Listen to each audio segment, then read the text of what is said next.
পুরান ঢাকার ইফতার বাজার রমজানের প্রথম দিন চকবাজারের আদি স্বাদের লোভে ভিড় করছেন ক্রেতারা। অন্যদিকে বন্দরনগরী চট্টগ্রামের রোজার প্রথম দিনে জমে উঠেছে ইফতার বাজার। এ নিয়ে আরও জানাতে পুরান ঢাকার চকবাজার থেকে সহকর্মী রাজু আহমেদ এবং চট্টগ্রাম নগরীর কাজীর দেউরি থেকে যুক্ত হয়েছেন সহকর্মী ফয়সাল করিম। প্রথমেই চলে যাচ্ছি রাজুর কাছে। রাজু, ইফতার সামগ্রীর দরদাম নিয়ে কি বলছেন ক্রেতা বিক্রেতারা? রমজানের প্রথম দিনে বেচাকেনা কেমন দেখছেন জানাবেন।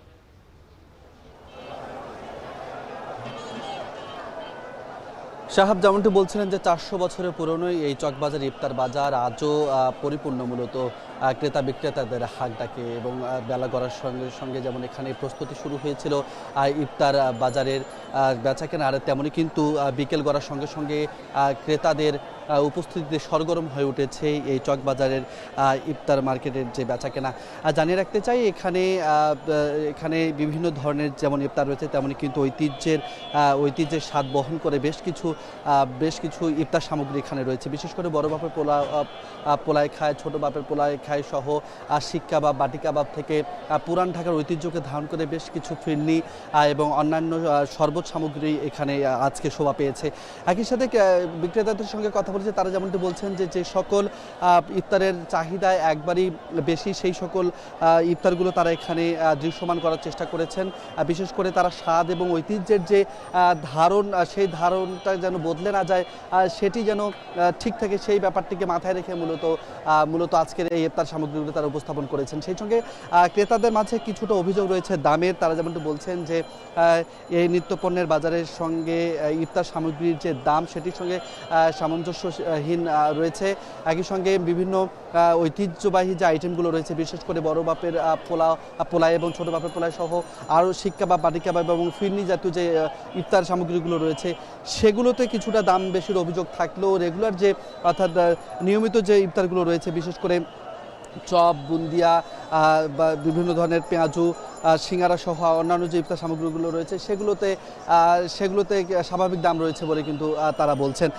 যদি একটু জানিয়ে রাখতে চাই যে 1676 সালে এই চকবাজারের শাহী মসজিদ নির্মাণের পর থেকে মূলত এই বাজারের প্রচলন শুরু হয়েছিল এবং 1702 সালে এখানকার ভাসমান ইফতার বাজারের মধ্য দিয়ে মূলত ইফতার বাজারের যাত্রা শুরু হয় এবং যেটি এখন পর্যন্ত এখানকার ব্যবসায়ীরা ধরে রেখেছেন।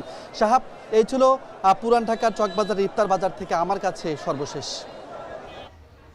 চট্টগ্রামের কাজীর দেউরি থেকে আমাদের সঙ্গে যুক্ত আছেন ফয়সাল করিম। ফয়সাল, ঢাকার পুরান বাজারের খবর তো শুনলেন, জানলেন। চট্টগ্রামে আসলে রমজানের এই ইফতার আয়োজন নিয়ে কি ধরনের বৈচিত্র্যপূর্ণ খাবারের ব্যবস্থা দেখছেন এবং একই সঙ্গে ক্রেতা বিক্রেতাদের যে মতামত সেটা জানাবেন।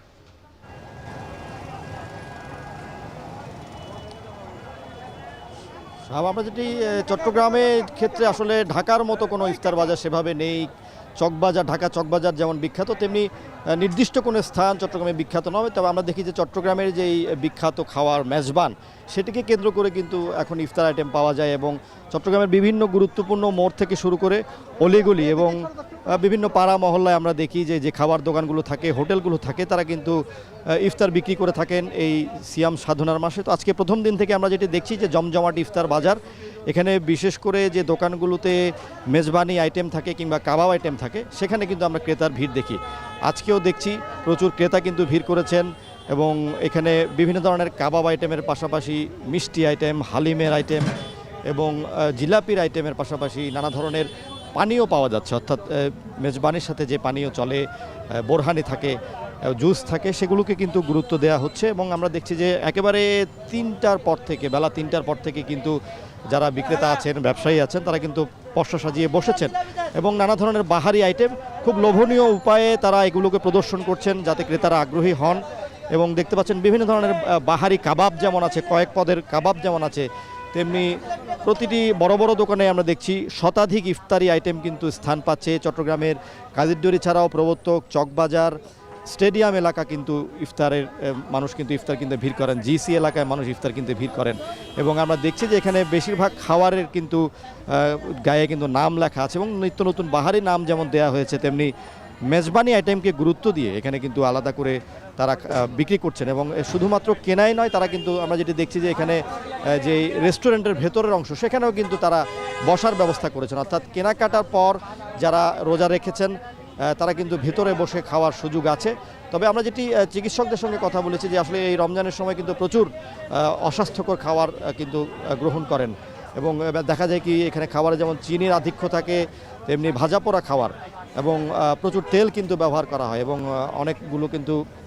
অস্বাস্থ্যকর খাবার থাকে। তো চিকিৎসকরা বলছেন রোজার মাসে যাতে এই ধরনের অস্বাস্থ্যকর কিংবা খাবারের ক্ষেত্রে যাতে একটু সচেতন হয় মানুষ এবং যতটুকু পারা যায় আসলে রোজায় যে সুস্থতার বিষয় সেটি যাতে মানুষ অনুসরণ করে চলে। তো এই ছিল চট্টগ্রাম থেকে সবশেষ।